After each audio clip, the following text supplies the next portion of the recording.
కానీ అసలు నిజానికి పరమేశ్వరాభిషేకమునకు ఒక భక్తుడు వచ్చి సంవత్సరంలో తరించిపోయే అభిషేకం ఎప్పుడు అంటే మార్గశీర్ష మాసంలో వచ్చే ఆర్ద్రా నక్షత్రంలో తెల్లవారుజామున చెయ్యాలి. చిదంబరంలో నటరాజస్వామికి చిదంబరంలో మోక్షలింగము అని శంకరాచార్యులు వారు పరమశివుడి దగ్గర నుంచి 5 లింగాలు తీసుకొచ్చారు. ఆ 5 లింగాల్లో ఒక లింగమే ఇప్పటికీ శృంగేరిలో ఉంది. శృంగేరిలో ఉండి భోగలింగం అన్న పేరుతో అభిషేకం చేయబడుతోంది. కంచిలో ఉన్నది యోగలింగం, చిదంబరంలో ఉన్నది మోక్షలింగం. చిదంబరంలో ఉన్న మోక్షలింగానికి ఆర్ద్రాభిషేకము అని ప్రత్యేకం చేస్తారు.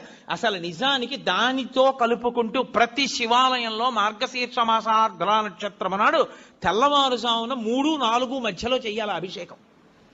దేవాలయాన్ని మంగళవాయిద్యాలతో పరమేశ్వరుణ్ణి మేల్కొల్పి ఉత్సవమూర్తుల్ని తీసుకొచ్చేసి గబగబా ఆలయాన్నంతటినీ శుద్ధి చేసుకోవడం అంటే సిద్ధం చేసుకుని పరమేశ్వరుడికి అభిషేకం